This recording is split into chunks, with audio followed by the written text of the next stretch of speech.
நம்ம ஆளுங்க தானே நம்மள இவ்ளோ தூரம் சப்போர்ட் பண்ணி கூட்டிட்டு வந்தாங்க. அவங்களுக்கு தெரியாதா அவங்களோட பெஸ்ட் ஹாலிடேஸ் நம்ம கூட தான்னு. GT Holidays, South India's #1 travel brand. Tamil சினிமாவிலே உள்ள 2ஆம் வரிசை கதாநாயகர்களின் மிக முக்கியமான ஒரு நடிகர் சூர்யா. அவருடைய நடிப்பாற்றலை பயன்படுத்திக் கொள்கின்ற விதத்திலே பல நல்ல வாய்ப்புகள் அவரை தேடி வந்தன. அந்த வாய்ப்புகள் எல்லாவற்றையும் பயன்படுத்தி கொண்டு ரசிகர்கள் மத்தியிலே நிலையான ஒரு இடத்தை பிடித்தவர் அவர். அவருடைய உழைப்புக்கு பரிசாக அவருடைய படங்களுக்கு தொடர் வெற்றியை தேடித்தந்தார்கள் ரசிகர்கள். அப்படி சினிமா உலகிலே ஒரு வெற்றிகரமான கதாநாயகனாக வலம் வந்த சூர்யாவுக்கு கடந்த 2-3 ஆண்டுகளாக ஒரு பெரிய சறுக்கு. அதற்கு காரணம் அவருடைய கதை தேர்வு என்று கூட சொல்லலாம். அப்படிப்பட்ட சூழ்நிலையில் தான் ஆர்ஜே பாலாஜியினுடைய இயக்கத்திலே கருப்பு என்ற திரைப்படத்தில் நடிக்க ஒப்புக்கொண்டார் சூர்யா. எல்கேஜி, மூக்குத்தி அம்மன் ஆகிய 2 வெற்றி படங்களை கொடுத்திருந்த ஆர்ஜே பாலாஜி முதலாக ஒரு பெரிய நடிகரோடு இணைந்து பணியாற்றுகின்ற படமாக கருப்பு திரைப்படம் அமைந்தது. என்ன காரணத்தாலோ அந்த திரைப்படத்திற்கு அப்படி ஒரு அபிநவமான வரவேற்பு ரசிகர்கள் மத்தியிலே அந்த படத்தினுடைய ஆரம்ப காலம் தொட்டே அமைந்தது என்று தான் சொல்ல வேண்டும். நல்ல நடிகராக இருந்த போதிலும் சூர்யாவும் அவருடைய திரைப்படங்களும் தொடர்ந்து எதிர்மறையான விமர்சனங்களை சந்தித்து கொண்டிருந்த சூழ்நிலையில் ஆர்ஜே பாலாஜி தன்னுடைய படத்துக்கு கருப்பு என்று பெயர் வைத்ததை வித்தியாசமான கோணத்திலே பல ரசிகர்கள் பார்த்தார்கள். தொடர்ந்து சூர்யாவை வலம் வந்து கொண்டிருக்கின்ற திருஷ்டியெல்லாம் இந்த கருப்பு என்ற பெயரே கழித்துவிடும் என்பது அவர்கள் பலரது நம்பிக்கையாக இருந்தது.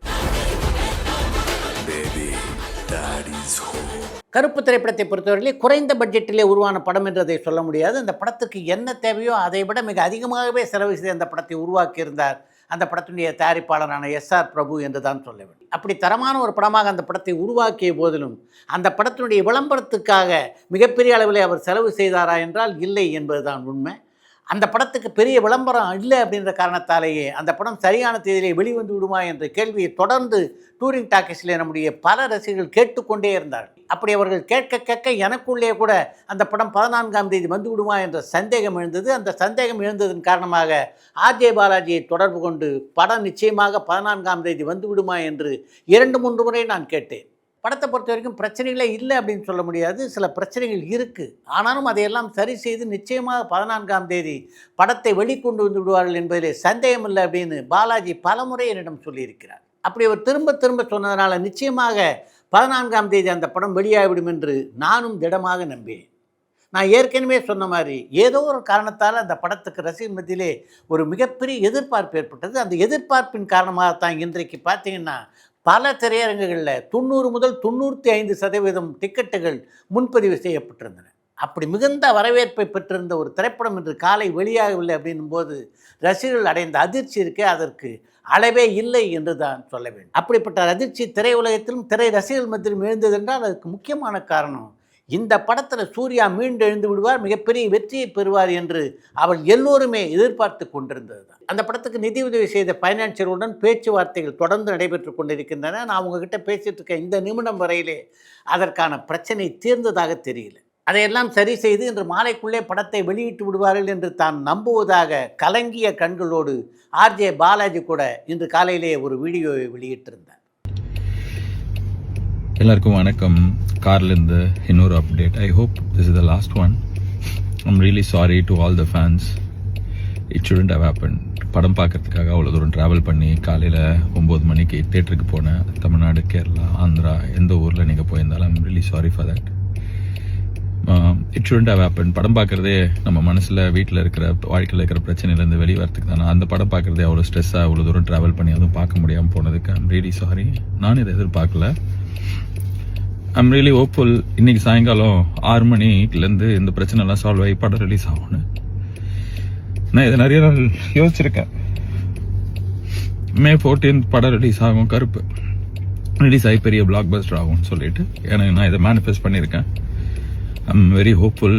அழுக வருது என்ன, கண்ணு அழுக வருது அது இருக்குது வழி, அது வேறு department. But I am very hopeful. கடவுள் இந்த கடத்தி இந்த படத்தை இன்னைக்கு சாயங்காலம் ரிலீஸ் பண்ணி கொடுப்பாரு. எல்லா பிரச்சனையும் சால்வ் ஆகிடும்னு எல்லாருமே அதுக்கு ஒர்க் பண்ணுறாங்க. Lot of people have let go of so many things. Suriya sir has given so much.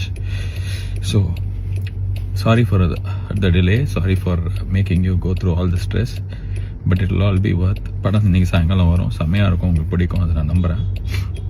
அதான் நான் சொல்கிறது தான். கருப்பை வரான் வழி மறிக்காது. இன்னும் நிறைய பேர் மறிச்சுன்னே இருக்கிறாங்க. நிறைய விஷயம் மறிச்சிட்டே இருக்குது. எல்லாத்தையும் தாண்டி இன்னைக்கு சாயங்காலம் படம் வரும் நான் நம்புகிறேன். Okay, God is with us, all will be good. And sorry again. And படம் நல்லா இருக்கும், உங்களுக்கு பிடிக்கும்ன்ற நம்பிக்கை எனக்கு இருக்குது. Okay, God bless us all. Thank you. படத்தினுடைய வெளியீட்டு தேதியை வெளியே அறிவிப்பதற்கு முன்னால் இந்த பிரச்சனைகள் எல்லாம் பேசி முடித்துவிட்டு அதற்கு பின்னால் அறிவிக்காமல் ஏன் அவசரமாக அறிவித்தாள் என்ற கேள்விக்கு பதில் இருப்பதாக தெரியல.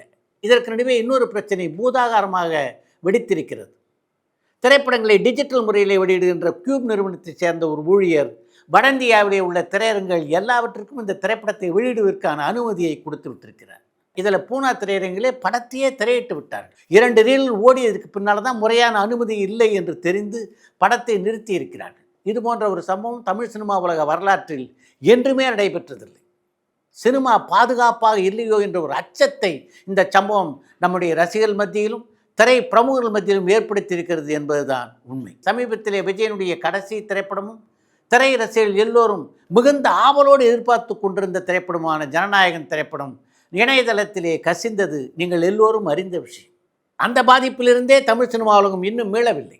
அப்படிப்பட்ட சூழ்நிலையிலே கருப்பு திரைப்படம் இப்படி வெளியாகி இருப்பது மிகப்பெரிய அதிர்வலைகளை தமிழ் சினிமா உலகிலே ஏற்படுத்தி இருக்கிறது என்பதுதான் உண்மை. கியூப் நிறுவனத்தினுடைய இந்த செயல்பாட்டை எதிர்த்து தமிழ் திரைப்பட தயாரிப்பாளர் அனைவரும் ஒன்றிணைந்து கியூப் நிறுவனத்துக்கு எதிராக ஒரு போராட்டத்தை இன்றைக்கு நிகழ்த்தவிருக்கிறார்கள். இதற்கு நடுவே கியூப் நிறுவனம் தமிழ் திரைப்பட தயாரிப்பாளர் சங்கத்துக்கு ஒரு மின்னஞ்சலை அனுப்பியிருப்பதாக நான் கேள்விப்பட்டேன். இதுவரை எங்களுடைய நிறுவனத்திலே இப்படி ஒரு தவறு நடந்ததில்லை.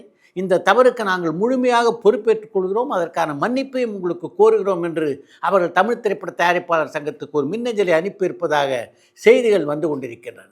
இதுக்கு நடுவில் இன்னொரு முடிவையும் கியூப் நிறுவனத்தில் எடுத்திருப்பதாக நான் கேள்விப்பட்டேன். சினிமா உலகத்தில் எப்போவுமே ஒரு படத்தை ஆரம்பிக்கிறதுக்கு முன்னாடி ஒரு ட்ரை பார்ட்டி அக்ரிமெண்ட் போடுவாங்க.